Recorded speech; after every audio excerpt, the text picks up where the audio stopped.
This is Cast of Wonders, the young adult fiction podcast featuring stories of the fantastic. Episode 281. You're listening to Little Wonders, our thematic flash fiction collections. We have a pair of science fiction stories for you this week, featuring siblings in space. Our first story is Houston, Houston, Do You Read James Tiptree? By Rachel K. Jones, originally published in Nature in September 2016. Rachel K. Jones grew up in various cities across Europe and North America, picked up and mostly forgot 6 languages, and acquired several degrees in the arts and sciences. Now she writes speculative fiction in Portland, Oregon. Contrary to the rumors, she is probably not a secret android. Rachel is a World Fantasy Award nominee, Tiptree Award honoree, and winner of Writers of the Future. Her fiction has appeared in dozens of venues worldwide, including Lightspeed, Beneath Ceaseless Skies, Strange Horizons, and all 4 Escape Artists podcasts. You can follow her on Twitter at Rachel K. Jones or online, both of which are linked in Rachel's bio on the website.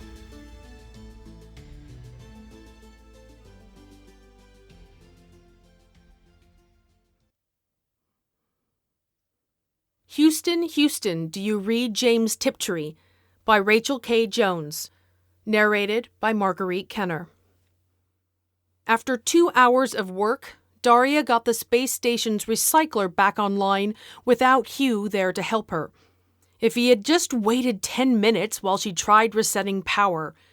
If he had let her double-check his gear before a spacewalk like he was supposed to by all the protocols. If. Now her only brother drifted away from Station Mars 1, a fragile floating bubble on the void. He brought to mind the time Daria packed her goldfish in the front seat for the drive to college. Glass bowl swathed in bubble wrap wrapped in a blanket, set in a flimsy taped-up cardboard box. The thinnest sliver of shelter against a sudden end. She pressed both palms into her eyeballs until stars blossomed, and with great effort, focused on her last obligation, to keep him company until he died. The intercom crackled to life. "Your turn, Daria," said Hugh. He sounded weary, but in good spirits, like they were still parked together with their e-readers in the control room, passing the long, boring hours, caretaking station until their 6-month stint ended and the relief shuttle arrived. "The Martian Chronicles Ray Bradbury," she said after some thought. "Nonfiction. An alien visits Earth to write the definitive intergalactic biography of the science fiction master." Hugh had taught her to play this game. You mashed up a novel title with its author, then invented a short synopsis. "Huh, not bad," he hummed to himself. "How about Harlan Ellison's Watching Harlan Ellison? Comedy. Harlan's newest addiction is a reality TV series starring himself." 4 unbroken hours of this, and Hugh could still pull a laugh from her. "Lock in John Scalzi," Daria shot back. "Crime. The world's best prison architects match wits with a Hugo-winning escape artist who slips out of all restraints." "Ha, pretty good, but I said that one an hour ago," said Hugh. "Think of something different." "Sorry, I suck at this game." He snorted, a sound like tumbling pebbles over the radio. "You have the e-reader, no excuses. Just browse the index until you see something good." He paused. She could hear him breathing, in and out, slow and rhythmic. "Not like I'd catch you doing it." "I'm not going to cheat, Hugh." Daria believed in following the rules, even if it didn't much matter anymore. She tried to speak, to tell another joke, but she looked out the window and saw him out there in the distance, his suit reflecting sunlight, and her voice hitched. "Hey," Hugh said gently, or maybe it was just the radio signal dying. "Hey, I'm sorry, Daria. Sorry about rushing the repair this morning. About that prank I pulled with your suit last month. Sorry about, well, all of it. If I'd followed protocol, you'd have everything you need to rescue me, but now, because of me..." She didn't want him to say it, to make it real. Best American Science Fiction and Fantasy, John Joseph Adams. Erotica, a collection of science fiction shorts starring a sex bot programmed to be the man of everyone's dreams. Hugh's belly laugh sent feedback squealing over the line. Hey, we didn't say we could use anthologies. Good one, sis. Except you should have used Gardner Dozois. He invented this game. That would be hilarious. Daria let the ringing laughter wash over her and did not allow herself to flinch away from the sharp pain of the feedback. She wanted that sound burned into her synapses. He was humanity itself, laughing into the abyss as he hung suspended in his ridiculous, wonderful, bubble-wrapped suit, holding back the cold and dark, defeating the howling loneliness with the only weapon that ever worked. "Hey, Daria, I'm getting tired," said Hugh. 6 hours unmoored now. "But you've only got 2 more months until the relief crew gets here. That's not so bad. You'll pass the time. You've got all those books." Her resolve broke. Daria groped for her damaged spacewalk gear. Hugh had destabilized its joints when he turned it into a balloon for his birthday, but at least he wouldn't have to die alone. "I'll come and get you," she said. "You're not that far away. We can make it work somehow." "No." It was so final, so firm. Her brother was never one to give orders. "Can't risk it. Someone has to be there to wake the relief crew from stasis when their shuttle arrives. Otherwise, you'll lose more than Mars's worst prankster." "Two Sisters Gore Vidal," she began. "It's about minotaurs? I love you, okay?" His voice was definitely fainter. From weakness or distance, she just couldn't say. Out the window, his body was just a suggestion against the bright dome of Mars, a word on the tip of the tongue. "Remake Connie Willis," she shouted. "Feed Mira Grant, the sky that laps Jay Lake." Daria called out into the void for a long time, shouting for her other half like a title missing its author, because without it, nothing made any sense.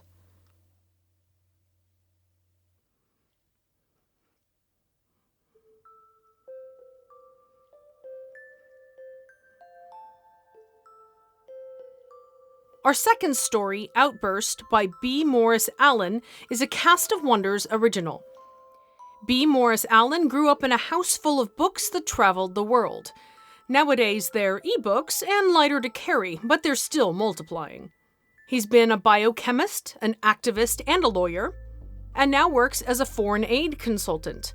When he's not roaming foreign countries fighting corruption, he's on the Oregon coast, chatting with seals. In the occasional free moment, he works on his own speculative fiction stories of love and disaster. Morris's fantasy novel, Surisus, was released this summer. He describes it as a dark, lush look at magic and why one sorceress ends up evil. Find out more on his website or follow him on Twitter, which we'll again link for you in the show notes. Outburst is narrated by Larissa Thompson. Larissa is an actor and filmmaker living and working in Vancouver, BC.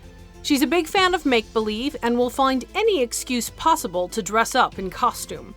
No stranger to independent productions or being interviewed on audio or video formats, she has a passion for sharing stories she loves with the world. We'll have links to her website and Twitter in the show notes as well.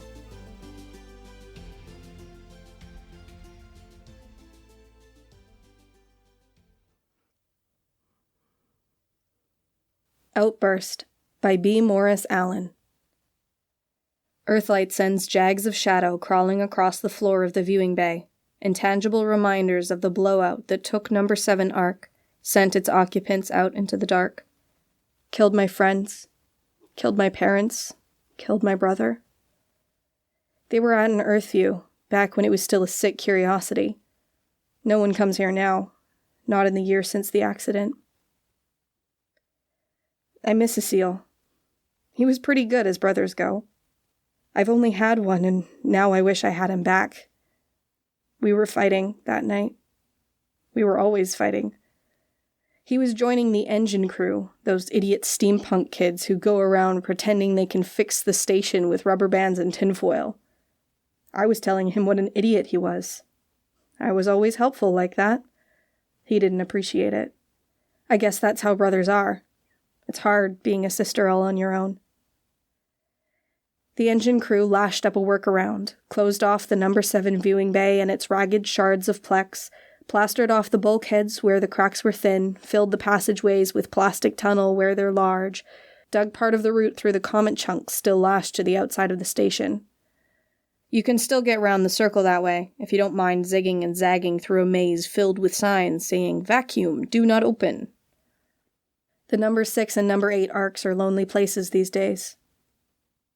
I'm supposed to be checking for stress fractures or some shit like that, my weekly chore for the Committee for Space Station Renewal. No one really cares, though. They know it, and I know it, and if I want to spend my time looking out at the sharp plex steel petals of number 7, no one's going to ask. Just like I don't ask why Marta spends a lot of time alone with a viewer and a feely chip, or why Joaquin comes back bruised from number 3 arc but goes back every week for more. We all know where the stress fractures are. We just don't talk about it. The earth is a rich blue in the background when I remember to look at it. I told the moms I had memories of it, playing in the sand, swimming in the water. They liked that. I told a seal I had memories of their vids. They said that was me, running and splashing. I said I remembered. It doesn't matter now. I don't even remember where it was supposed to be.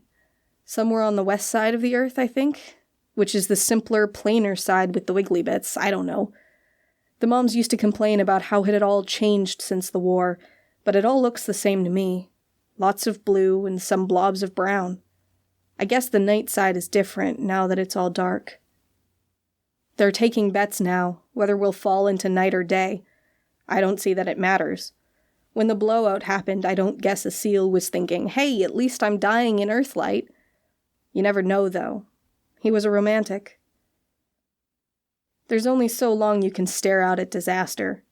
Even teenagers have their limits, and I've met my quota for the day. I tap the no stress fractures icon on my wrist pad under number 7 viewing bay. I've only looked through the ceiling plex toward the station hub.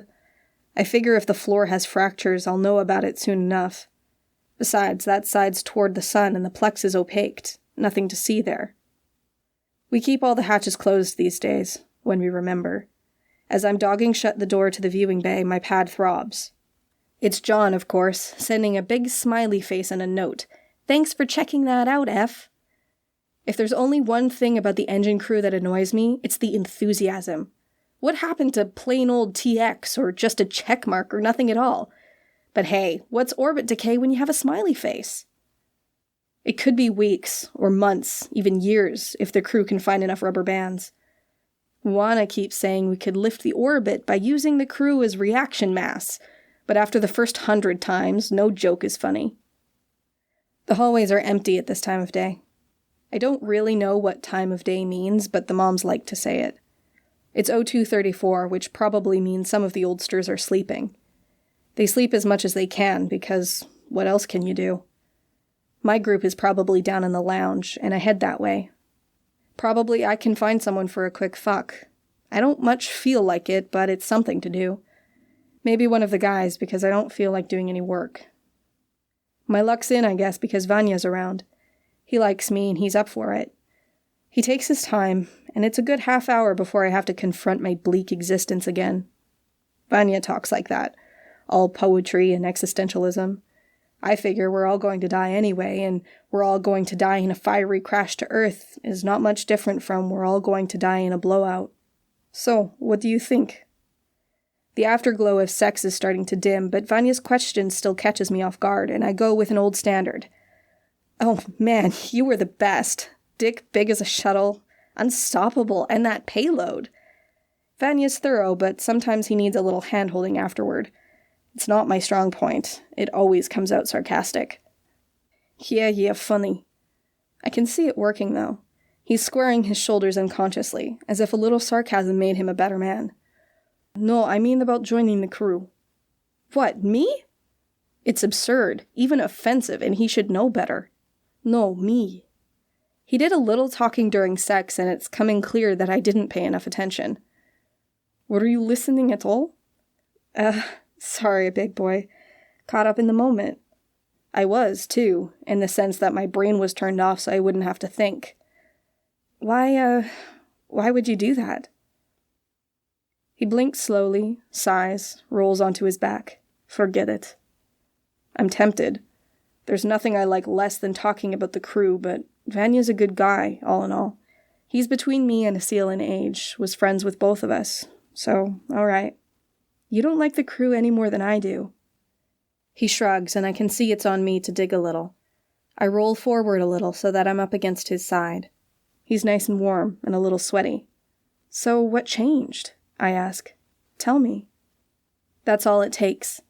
He shoves away a little, then rolls back so we're lying face to face, and he pushes one warm leg between my knees.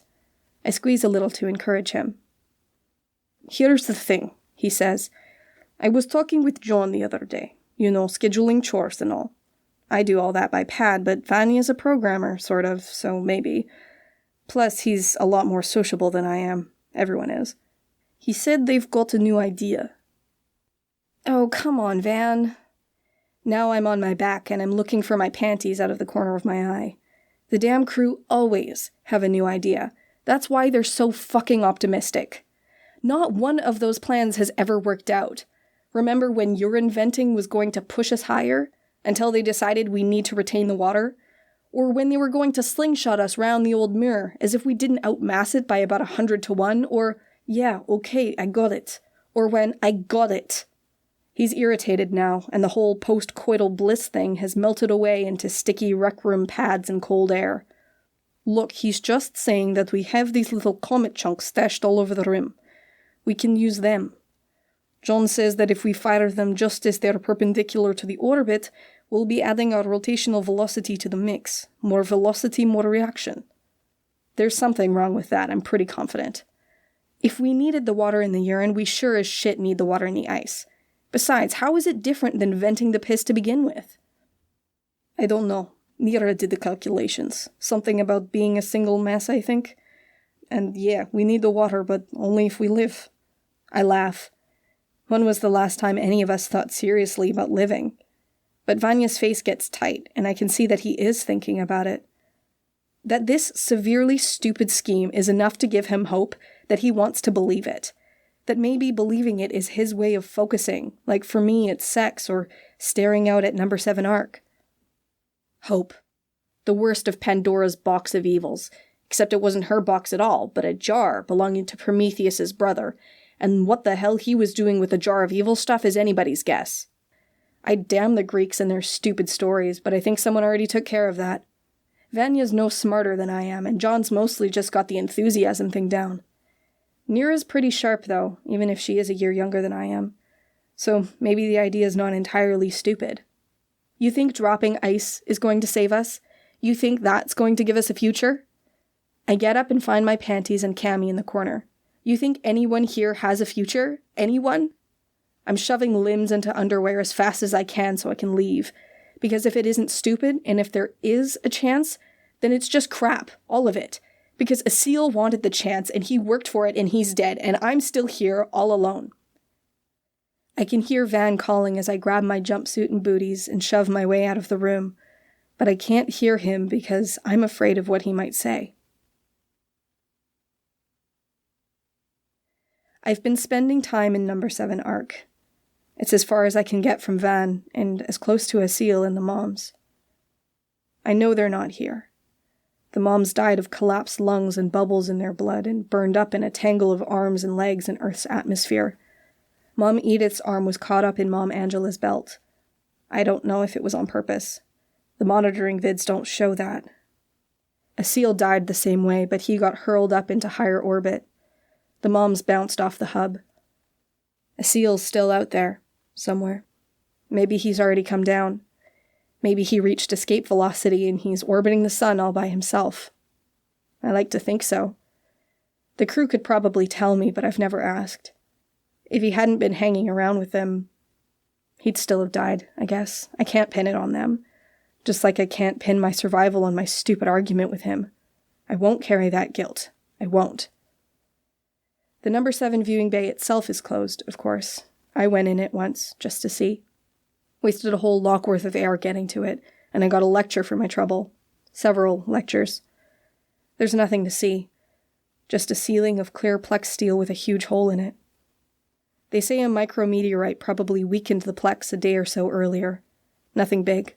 Just enough to cause a stress fracture or two. Then, who knows? Faulty timing on a spin jet, maybe? Or imbalance in the station rim? Maybe just loud music. Anything, really. That's what killed my family. Anything. Eventually, of course, they track me down. It's not tracking so much as finding. My pad's powered from the net, so if there's anyone who wants to find me, they know where I am. They're just giving me alone time. How much more alone can you get when 99.999999% of your species is dead, along with your whole home planet? They send Nira for some reason. I've never liked her much. She's smart, and she was Asil's best friend in the crew. That's it, really. We're both pudgy and brown and tall. She's smart, I'm not as smart. She cares whether we live. "Hey," she says. "People are worried about you, Iphigenia." No pretense that it's her, at least. Oh well, never give a centimeter, that's what Asil used to say. He said it sarcastically, but hey. "The oldsters asked me to check on you." "Huh. Van, too." She lets that sink in for a minute, like it's some kind of magic password to happiness, like I've been curled up in the corner waiting for Prince Charming to come kiss me. "John, too. A bunch of folks, in fact. And the oldsters, of course." Because the oldsters aren't quite sure what to do with kids whose world has gone to shit, but they're sure it must be pretty traumatic. Well, gosh, thanks. Tell them I'm all sympathied up now. I get up and wander over to a chair in the middle of the room, just to make clear that I use the whole space, not just the corners. "Dog the hatch when you go, why don't you?" Nira snorts, and it doesn't sound any cuter on her than when I do it. "Sympathy? What the hell for? Oh, wait, are your folks deader than my uncle or his 2 kids? Or Miss Abramovic from down the corridor? Or Mr. Luce who taught me algebra?" She took me by surprise at first, but I see her dash a few tears off with one pudgy hand, and I can see she's just getting started. "Or maybe your life is harder than everybody else's? 'Cause, you know, all that sulking and shit you need to get done? So yeah, sympathy. 'Cause you're the only one who lost a seal, aren't you?" The tears are streaming now, and the snot is starting to run. She wipes it on her sleeve, leaving a shiny trail down her cheek as she bends to put something gently on the deck. "Here's your sympathy, F. I hope you choke on it." And then she's gone.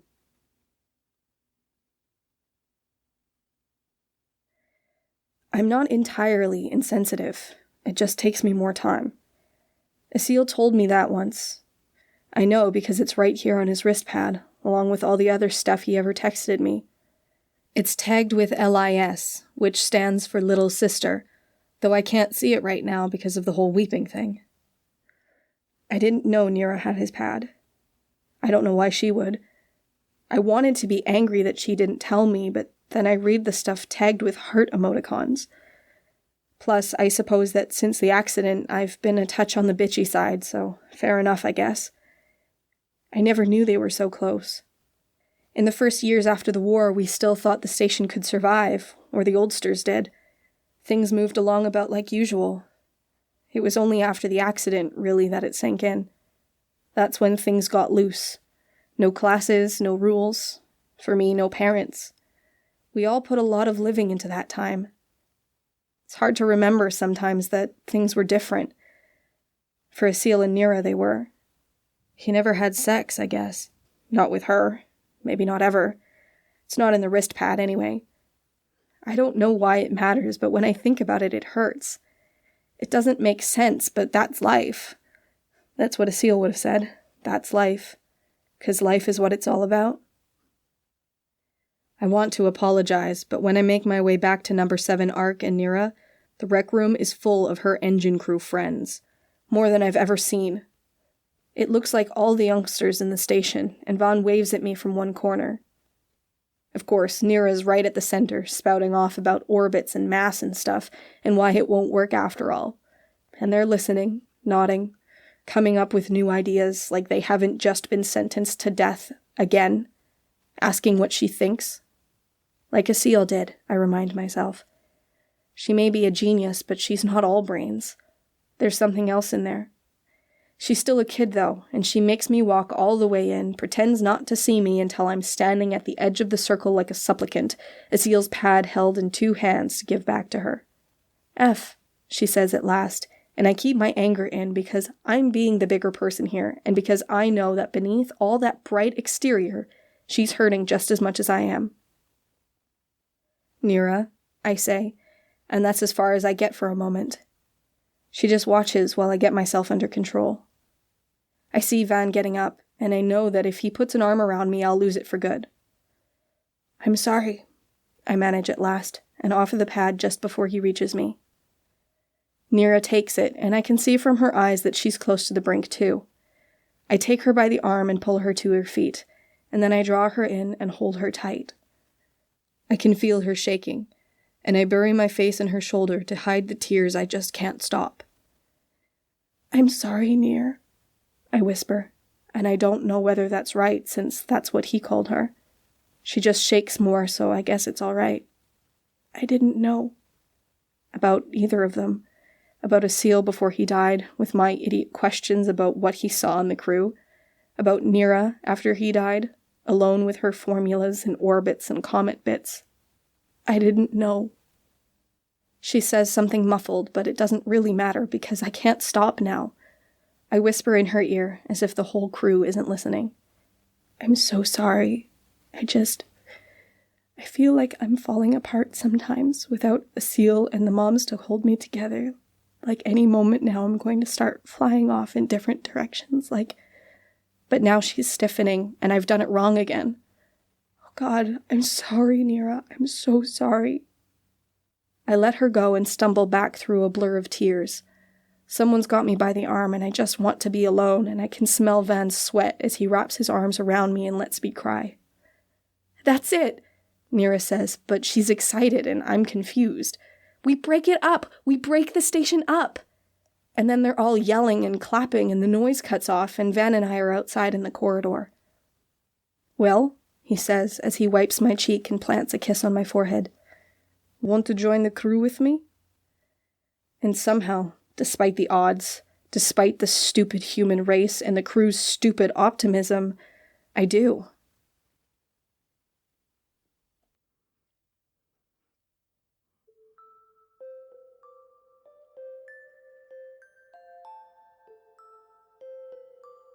The author told us he listens to music a lot, including when he's writing, and sometimes a lyric catches his attention, often one he's misheard out of the corner of his ear.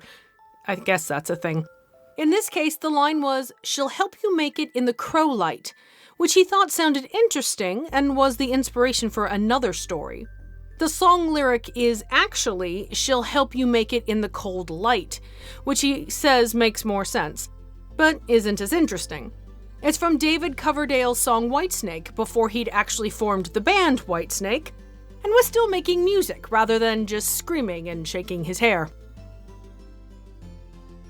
Cast of Wonders relies on your donations to pay our authors, our staff, and our narrators, and to bring you the best in young adult audio fiction week after week. If you've enjoyed the story, please consider making a donation. Our shiny new website has links to Patreon and PayPal, as well as a few other options. Every single donation really makes a difference. You can donate once, or better yet, set up a reoccurring subscription every month or even every year. It's the easiest way out there to get a head start on your holiday shopping. You can share your appreciation for the story by leaving it and us a review on iTunes, Google Play, or wherever you get your podcasts. Please share it with your friends and family, and come discuss it with us on the EA Forum, forum.escapeartists.net. We're at Cast of Wonders on Twitter. Come and say hello. Cast of Wonders is a production of Escape Artists Incorporated and is brought to you by the creative team of assistant editors Danny Daly and Catherine Inskip. Our associate editors are Amy Brennan, Alexis Goebel, Andrew Kim, Aiken Patel, Susie Rodriguez, Muddy Schleider, Chris Tang, and Xander Simon. Audio production is by Jeremy Carter, and I remain, as always, your humble editor and host, Marguerite Kenner. Our episodes are released under the Creative Commons Attribution, Non-Commercial, No Derivatives license. That means you can listen, download, and share the episode any way you like, but you can't change it or sell it. Check our legal page for more details. Our theme music is Appeal to Heavens by Alexei Nov. It's available from Promo DJ or his Facebook page. Thanks for listening.